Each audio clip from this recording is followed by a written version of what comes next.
ಗುರುದೇವ್, ಕನ್ಯಾ ರಾಶಿಯವರಿಗೆ ಅಕ್ಟೋಬರ್ ಮಾಸದಲ್ಲಿರ್ತಕ್ಕಂಥ ಮಾಸ ಭವಿಷ್ಯ ಯಾವ ರೀತಿ ಇರುತ್ತೆ, ಯಾವ ಕೆಲಸಗಳನ್ನು ಮಾಡೋದು ಅವರಿಗೆ ಅದೃಷ್ಟವನ್ನು ತರುತ್ತೆ, ಹಾಗೂ ಯಾವ ಕೆಲಸಗಳನ್ನು ಮಾಡೋದ್ರಿಂದ ಸಂಕಷ್ಟ ಎದುರಾಗುತ್ತೆ ಅಂತ ಹೇಳಿ ಪರಿಪೂರ್ಣವಾಗಿ ತಿಳಿಸ್ಕೊಡ್ತಾ ಇದ್ದೇನೆ. ಇದು ಅಕ್ಟೋಬರ್ ತಿಂಗಳ ಮಾಸ ಭವಿಷ್ಯ. ಮೊದಲನೇ ಸರಿ ನಮ್ಮ ಚಾನಲ್ಗೆ ಬಂದಿದ್ರೆ ದಯವಿಟ್ಟು ಸಬ್ಸ್ಕ್ರೈಬ್ ಮಾಡ್ಕೊಳ್ಳಿ, ಹಾಗೆ ಬೆಲ್ ಐಕಾನ್ ಕೂಡ ಕ್ಲಿಕ್ ಮಾಡ್ಕೊಳ್ಳಿ ಅಂತ ಹೇಳ್ತಾ, ಕನ್ಯಾ ರಾಶಿ ಅಂದರೆ ಬಹಳಷ್ಟು ಕ್ರಿಯಾಶೀಲತೆಯನ್ನು ಇಟ್ಕೊಂಡಿರ್ತಕ್ಕಂಥ ರಾಶಿ. ಈ ರಾಶಿಯಲ್ಲಿ ಯಾರ ಜನನ ಆಗಿರುತ್ತೆ ಅವರು ಸ್ವಲ್ಪ ಕ್ರಿಯೇಟಿವ್ ಆಗಿ ಯೋಚನೆ ಮಾಡುವಂಥವರಾಗಿರ್ತಾರೆ, ಬಹಳ ವಿಶ್ಲೇಷಕರಾಗಿರ್ತಾರೆ. ಎಲ್ಲ ವಿಚಾರವನ್ನು ಕೂಡ ವಿಶ್ಲೇಷಣೆ ಮಾಡಿ ಆ ನಂತರದಲ್ಲಿ ಒಂದು ನಿರ್ಧಾರಕ್ಕೆ ಬರುವಂಥವರಾಗಿರ್ತಾರೆ. ಹಾಗೆ ಬುದ್ಧಿವಂತರು, ಯಾವುದು ಸರಿ ಯಾವುದು ತಪ್ಪು ಅಂತಕ್ಕಂಥದ್ದು ಅವರ ಮನಸ್ಸಿನಲ್ಲಿ ಇರ್ತಕ್ಕಂಥದ್ದಿರುತ್ತೆ.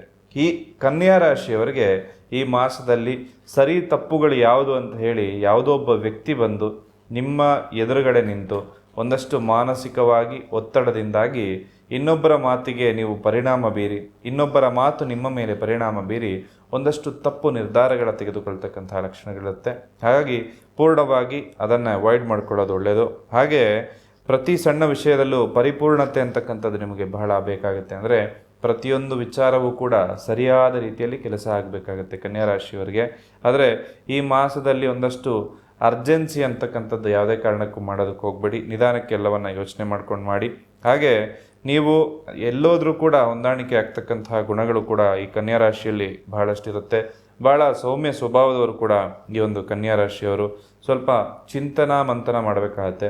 ನನಗೆ ಯಾವುದು ಸರಿ ಯಾವುದು ತಪ್ಪು, ಯಾವ ಕೆಲಸ ನನಗೆ ಆಗುತ್ತೆ ಯಾವ ಕೆಲಸ ಆಗಲ್ಲ ಅಂತಕ್ಕಂಥದ್ದು ನೀವು ವಿಮರ್ಶಾತ್ಮಕ ದೃಷ್ಟಿಕೋನದಿಂದ ಏನು ಯೋಚನೆ ಮಾಡ್ತಿರಲ್ಲ, ಇದರಿಂದಾಗಿ ಸ್ವಲ್ಪ ಅಡೆತಡೆಗಳು ಬರ್ತಕ್ಕಂಥದ್ದಿರುತ್ತೆ. ಕನ್ಯಾ ರಾಶಿಯವರಿಗೆ ಸ್ವಲ್ಪ ಎಚ್ಚರಿಕೆಯನ್ನು ವಹಿಸಿ.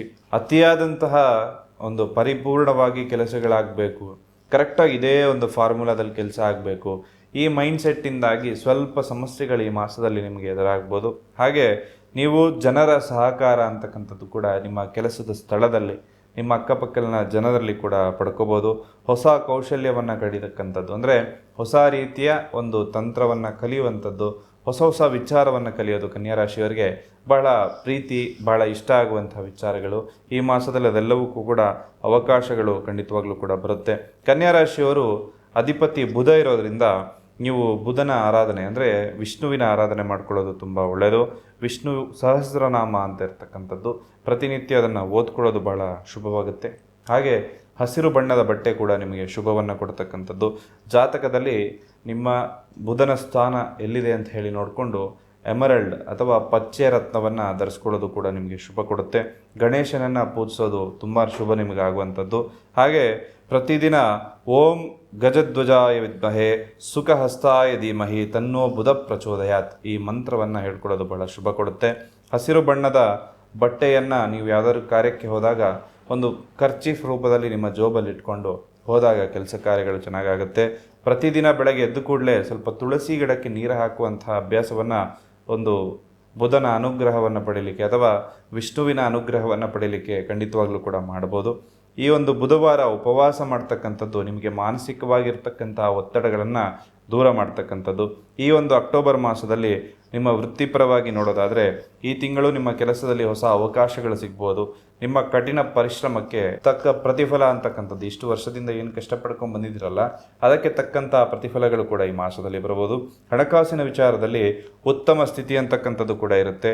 ಹೂಡಿಕೆ ಮಾಡೋದಕ್ಕೆ, ಇನ್ವೆಸ್ಟ್ಮೆಂಟ್ ಮಾಡೋದಕ್ಕೆ ಬೆಸ್ಟ್ ಟೈಮ್ ಅಂತ ಹೇಳ್ತೀನಿ. ಯಾಕಂದರೆ ಹಿಂದಿನ ಮಾಸ ಸೆಪ್ಟೆಂಬರಲ್ಲಿ ಒಂದು ಗ್ರಹಣ, ಸೂರ್ಯಗ್ರಹಣ ಈ ಒಂದು ಕನ್ಯಾ ರಾಶಿಯಲ್ಲಿ ನಡೆದಿರ್ತಕ್ಕಂಥದ್ದು ಇರುತ್ತೆ. ಅದರಿಂದಾಗಿ ಒಂದಷ್ಟು ಫೈನಾನ್ಷಿಯಲಿ ಸ್ಟೆಬಿಲಿಟಿ ಅಂತಕ್ಕಂಥದ್ದು ಕಳೆದೋಗಿರುತ್ತೆ. ಎಲ್ಲೋ ಒಂದು ಹೋಗ್ತಾ ಇದ್ದಂತಹ ಟ್ರೈನು ಸ್ವಲ್ಪ ಹಾದಿ ತಪ್ಪಿ ಕೆಳಗಡೆ ಇಳಿತಕ್ಕಂಥದ್ದು, ಅದನ್ನು ಮತ್ತೆ ನೀವು ಟ್ರ್ಯಾಕಿಗೆ ಕರ್ಕೊಂಬರಬೇಕಾಗತ್ತೆ. ಅದು ಈ ಮಾಸದಲ್ಲಿ ನೀವು ಮಾಡ್ಕೋಬೇಕಾಗತ್ತೆ. ಸಂಬಂಧಗಳ ಬಗ್ಗೆ ನೋಡೋದಾದರೆ ನಿಮ್ಮ ಕುಟುಂಬ ಸದಸ್ಯರೇನಿರ್ತಾರಲ್ಲ ಅವರಿಂದಾಗಿ ಸ್ವಲ್ಪ ಒಂದಷ್ಟು ಮಾನಸಿಕ ಒತ್ತಡ ಅಂತಕ್ಕಂಥದ್ದು ಕೂಡ ನಿಮಗೆ ಈ ಮಾಸದಲ್ಲಿ ಬರ್ಬೋದು. ಸ್ವಲ್ಪ ಅವರ ಜೊತೆ ಹೆಚ್ಚು ಸಮಯವನ್ನು ಕಳೆಯುವಂಥದ್ದು, ಅವರ ಮನಸ್ಸನ್ನು ಅರ್ಥ ಮಾಡ್ಕೊಳ್ತಕ್ಕಂಥದ್ದು ಈ ಮಾಸದಲ್ಲಿ ನೀವು ಮಾಡ್ತು ಅಂದರೆ ಖಂಡಿತವಾಗ್ಲೂ ಕೂಡ ಬರಬಹುದಾದಂಥ ಕಷ್ಟಗಳು ಅಥವಾ ಅವರ ಒಂದು ಮಿಸ್ಕನ್ಸೆಪ್ಷನ್ ಅಥವಾ ಅವರು ನಿಮ್ಮ ಮೇಲೆ ಇರ್ತಕ್ಕಂಥ ನಂಬಿಕೆ ಅಪನಂಬಿಕೆ ಆಗ್ತಕ್ಕಂಥದ್ದು, ಅವರ ಜೊತೆ ಜಾಸ್ತಿ ಟೈಮ್ ಸ್ಪೆಂಡ್ ಮಾಡೋದ್ರಿಂದ ಅವರು ನಿಮ್ಮನ್ನು ಅರ್ಥ ಮಾಡಿಕೊಂಡು ನಿಮ್ಮ ಮೇಲೆ ಇರ್ತಕ್ಕಂಥ ಒಂದು ದೂರುಗಳಾಕುವಂಥದ್ದಾಗಿರ್ಬೋದು ಅಥವಾ ನಿಮ್ಮನ್ನು ಕಷ್ಟಕ್ಕೆ ಸಿಕ್ಕಿಸ್ತಕ್ಕಂಥದ್ದಾಗಿರ್ಬೋದು, ಇದೆಲ್ಲವೂ ಕೂಡ ದೂರ ಆಗ್ತಕ್ಕಂಥದ್ದು. ಆರೋಗ್ಯದ ವಿಚಾರವನ್ನು ನೋಡೋದಾದರೆ ನಿಮ್ಮ ರಾಶಿಯ ಅನುಗುಣವಾಗಿ ಈ ವಿಶೇಷ ರತ್ನಗಳು 2 ಮಣಿಗಳನ್ನು ನಿಮ್ಮ ಕೈಯಲ್ಲಿ ನೀವು ಧರಿಸೋದ್ರಿಂದ ಅನೇಕ ಉಪಯೋಗಗಳು ನಿಮ್ಮ ಜೀವನದಲ್ಲಾಗುತ್ತೆ. ಹಣಕಾಸಿನ ಸಮಸ್ಯೆ ನಿವಾರಣೆ ಆಗುತ್ತೆ, ಮದುವೆ ಜೀವನ ಚೆನ್ನಾಗಾಗುತ್ತೆ, ಮದುವೆ ಆಗದವರಿಗೆ ವಿವಾಹ ಯೋಗಗಳು ಪ್ರಾಪ್ತಿಯಾಗುತ್ತೆ, ದುಷ್ಟ ಶಕ್ತಿಗಳಿಂದ ರಕ್ಷಣೆ ಸಿಗುತ್ತೆ, ದೈವ ಬಲ ನಿಮ್ಮ ಜೊತೆ ಯಾವಾಗ್ಲೂ ಇರುತ್ತೆ. 2 ಮಣಿಗಳನ್ನ ನಿಮ್ಮ ಹಸ್ತದಲ್ಲಿ ನೀವು ಧರಿಸೋದ್ರಿಂದ ಅತ್ಯಂತ ಶುಭ ನಿಮಗೆ ಪ್ರಾಪ್ತಿಯಾಗುತ್ತೆ. ಈ ಮಣಿಗಳನ್ನ ನಿಮ್ಮ ಹೆಸರಿನಲ್ಲಿ, ನಿಮ್ಮ ಮನೆ ದೇವರ ಹೆಸರಿನಲ್ಲಿ ಪ್ರಾಣ ಪ್ರತಿಷ್ಠಾಪನೆಯನ್ನ ಮಾಡಿ ಧರಿಸೋದ್ರಿಂದ ಅತ್ಯಂತ ಶುಭ ನಿಮಗಾಗುತ್ತೆ. ಮಣಿಗಳು ಬೇಕಾದವರು ಸ್ಕ್ರೀನ್ ಮೇಲೆ ಕಾಣ್ತಾ ಇರುವಂತಹ ನಂಬರ್ಗೆ ಕರೆ ಮಾಡಿ ಆ ಮಣಿಗಳನ್ನ ತರಿಸ್ಕೊಳ್ಳಿ. ಮಾನಸಿಕ ಒತ್ತಡ ಅಂತಕ್ಕಂಥದ್ದು ಕೂಡ ಬಹಳ ನಿಮಗೆ ಸ್ವಲ್ಪ ಸ್ಟ್ರೆಸ್ ಅಂತಕ್ಕಂಥದ್ದು ಈ ಮಾಸದಲ್ಲಿ ಕಂಡುಬರುತ್ತೆ. ಹಾಗೆ ಈ ಒಂದು ಸ್ಟ್ರೆಸ್ ದೂರ ಆಗೋದಕ್ಕೆ ಸ್ವಲ್ಪ ಮೆಡಿಟೇಷನ್ ಕೂಡ ಪ್ರತಿನಿತ್ಯ ಮಾಡ್ಕೋಬೋದು. ಇದರ ಜೊತೆಯಲ್ಲಿ ಒಂದು ಪ್ರೀತಿ ಪ್ರೇಮ ವಿಚಾರದ ಬಗ್ಗೆ ನೋಡೋದಾಯಿತು ಅಂದರೆ ಸ್ವಲ್ಪ ಯಾರು ಪ್ರೀತಿ ಪಾತ್ರ ಇರ್ತಾರಲ್ಲ ಅವ್ರ ಜೊತೆ ಉತ್ತಮ ಸಮಯ ಕಳೀತಕ್ಕಂತಹ ಮಾಸ ಇದಾಗಿರುತ್ತೆ. ವಿದ್ಯಾರ್ಥಿಗಳಿಗೆ ಈ ಮಾಸದಲ್ಲಿ ಉತ್ತಮ ಯಶಸ್ಸು ಅಂತಕ್ಕಂಥದ್ದು ಕೂಡ ಪ್ರಾಪ್ತಿಯಾಗ್ತಕ್ಕಂಥದ್ದು. ನಿಮ್ಮ ಒಂದು ಕೆಲಸದ ಅಥವಾ ಓದಿನ ವಿಚಾರದಲ್ಲಿ ಲಾಭ ಆಗ್ತಕ್ಕಂತಹ ಮಾಸ ಅಂತ ಹೇಳ್ತೇನೆ. ಹಾಗೆ ಸ್ವಲ್ಪ ದಸರಾ ರಜೆಗಳೆಲ್ಲ ಮುಗಿಸ್ಕೊಂಡು ಮತ್ತೆ ಶಾಲಾ ಕಾಲೇಜುಗಳಿಗೆ ಹೋಗ್ತಕ್ಕಂತಹ ವಿದ್ಯಾರ್ಥಿಗಳು ಈ ರಜೆಯಲ್ಲಿ ಒಂದು ಏನಾದರೂ ಟ್ರ್ಯಾಕ್ ಬಿಟ್ಟು ಹೋಗಿತ್ತು ಅಂದರೆ ಈ ಟ್ರ್ಯಾಕ್ ಬರೋದಕ್ಕೆ ಸ್ವಲ್ಪ ಒಂದಷ್ಟು ಕಷ್ಟಪಡ್ಬೋದಾದಂಥ ಲಕ್ಷಣಗಳಿರುತ್ತೆ. ಯಾಕಂದರೆ ಪೇರೆಂಟ್ಸ್ಗೂ ಸ್ವಲ್ಪ ಟ್ರಿಪ್ಪು ಅಲ್ಲಿ ಇಲ್ಲಿ ಹೊರಗಡೆ ಹೋಗ್ತಕ್ಕಂಥದ್ದೆಲ್ಲವೂ ಕೂಡ ಆಗಿರುತ್ತೆ. ಹಾಗಾಗಿ ಮತ್ತೆ ನಿಮ್ಮ ದೈನಂದಿನ ಚಟುವಟಿಕೆಗಳಿಗೆ ನೀವು ತೊಡಗಿಸ್ಕೋಬೇಕಾದ್ರೆ ನೀವು ಸ್ವಲ್ಪ ಗಮನವನ್ನು ಕೆಲಸದ ಕಾರ್ಯದ ಕಡೆ ಮಾತ್ರ ಇಡಬೇಕಾಗತ್ತೆ. ಆಗ ಮಾತ್ರ ಇನ್ನೂ ಸ್ವಲ್ಪ ಜಾಲಿ ಮೂಡಲ್ಲೇ ಇತ್ತು ಅಂದರೆ ಈ ಮುಂದಿನ ದಿನದಲ್ಲಿ ನೀವು ಕಷ್ಟಪಡಬಹುದಂತಹ ಪರಿಸ್ಥಿತಿಗಳು ಕೂಡ ನಿರ್ಮಾಣ ಆಗುತ್ತೆ. ಹಾಗಾಗಿ ಸ್ವಲ್ಪ ಇದರ ಬಗ್ಗೆ ಗಮನವನ್ನು ವಹಿಸ್ಕೊಳ್ಳಿ ಅಂತ ಹೇಳ್ತೇನೆ. ಈ ಒಂದು ಕನ್ಯಾ ರಾಶಿಯವರಿಗೆ ಮೊದಲ ವಾರ ಅಂದರೆ ಅಕ್ಟೋಬರ್ 1ರಿಂದ 7ನೇ ತಾರೀಕುವರೆಗೂ ನೋಡೋದಾದರೆ ಕೆಲಸದಲ್ಲಿ ಒಂದಷ್ಟು ಅಡಚಣೆಗಳು ಬರಬಹುದು. ಕೈಗಾರಿಕಾ ಅಥವಾ ವ್ಯಾಪಾರಿಗಳಿಗೆ ಸ್ವಲ್ಪ ಕಾರ್ಮಿಕರಿಂದ ಅಸಮಾಧಾನ ಬರ್ತಕ್ಕಂಥದ್ದು, ಅಂದರೆ ನಿಮ್ಮ ಕೆಳಗಡೆ ಇರ್ತಕ್ಕಂಥ ಎಂಪ್ಲಾಯೀಸಿಂದಾಗಿ ಸ್ವಲ್ಪ ಅಡೆತಡೆಗಳು ಬರ್ತಕ್ಕಂಥದ್ದು, ಕೆಲಸದಲ್ಲಿ ಒತ್ತಡದ ಪರಿಸ್ಥಿತಿ ನಿರ್ಮಾಣ ಆಗ್ತಕ್ಕಂಥ ಲಕ್ಷಣಗಳು ಬಹಳಷ್ಟು ಇರುತ್ತೆ. ಅದನ್ನು ನೀವು ಯಾವ ರೀತಿ ಅವರನ್ನು ಸಂಭಾಲಿಸ್ಕೊಂಡು ಹೋಗ್ತೀರಿ, ಯಾವ ರೀತಿ ಅವರನ್ನು ನಡೆಸ್ಕೊಳ್ತೀರಿ ಅಂತಕ್ಕಂಥದ್ರ ಮೇಲೆ ನಿಮ್ಮ ಈ ಒಂದು ಮುಂದಿನ ತಿಂಗಳು ತುಂಬ ಇಂಪಾರ್ಟೆಂಟ್ ಆಗಿರುತ್ತೆ. ಹಾಗೆ 8ರಿಂದ 14ನೇ ತಾರೀಕಿನೊಳಗೂ ಕೂಡ ಆರೋಗ್ಯದ ಬಗ್ಗೆ ಸ್ವಲ್ಪ ಹೆಚ್ಚಿನ ಗಮನವನ್ನು ಇಟ್ಕೊಳ್ಬೇಕು. ಆರೋಗ್ಯದ ಬಗ್ಗೆ ಒಂದು ಹೆಚ್ಚಿನ ಕಾಳಜಿಯನ್ನು ಇಟ್ಕೋಬೇಕು. ಸ್ಟ್ರೆಸ್ ಇರುತ್ತೆ ಭಾಳ ಈ ಮಂತು. ಹಾಗಾಗಿ ದೀರ್ಘಕಾಲದಿಂದ ಏನಾದರೂ ಆರೋಗ್ಯ ಸಮಸ್ಯೆಗಳಿರುವಂಥವ್ರು ಅಥವಾ ದೀರ್ಘಕಾಲದಿಂದ ನಿಮಗೇನಾದರೂ ಕ್ಯೂರ್ ಆಗದೇ ಇರುವಂತಹ ಕಾಯಿಲೆಗಳಿರುವಂಥವ್ರು ಈ ಮಾಸದಲ್ಲಿ ಒಂದಷ್ಟು ಎಕ್ಸ್ಟ್ರಾ ಕೇರ್ ಅಂತಕ್ಕಂಥದ್ದು, ಫಸ್ಟ್ ಪ್ರಿಫರೆನ್ಸ್ ಅಂತಕ್ಕಂಥದ್ದು ನಿಮ್ಮ ಹೆಲ್ತ್ ಮೇಲೇ ಕೊಡಬೇಕಾಗತ್ತೆ. ಹಾಗೆ ಕುಟುಂಬ ಮತ್ತು ಖಾಸಗಿ ಜೀವನದಲ್ಲಿ ಈ ಮಾಸದಲ್ಲಿ ಭಾಳಷ್ಟು ಒತ್ತಡ, ಅಂದರೆ ನೀವು ಹೊರಗಡೆನೂ ಒತ್ತಡ, ಮನೆಗೆ ಬಂದರೆ ಮನೆಯಲ್ಲೂ ಕೂಡ ಒತ್ತಡದ ವಾತಾವರಣಗಳು ಇರುವುದು.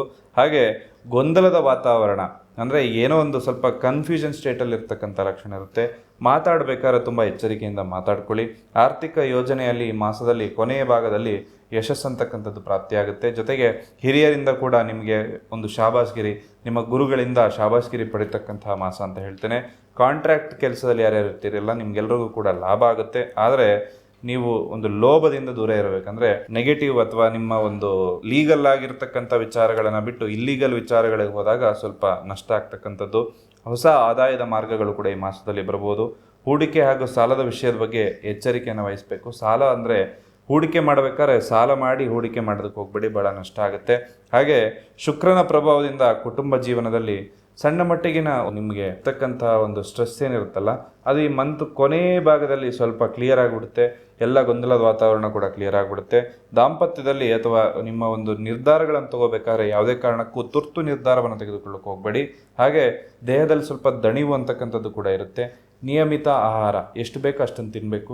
ಓವರ್ ಆಗಿ ತಿನ್ನುವಂಥದ್ದು ಅಥವಾ ಎಣ್ಣೆ ತಿಂಡಿ, ಜಿಡ್ಡಿಡುವಂತಹ ತಿಂಡಿಗಳು ಅಥವಾ ಜಂಕ್ ಫುಡ್ ಅಂತ ಏನು ಹೇಳ್ತೇವೆ ಅದನ್ನು ತಿನ್ನೋದು ಸ್ವಲ್ಪ ಅವಾಯ್ಡ್ ಮಾಡ್ಕೊಳ್ಳೋದು ಕೂಡ ಲಾಭ ಆಗುತ್ತೆ.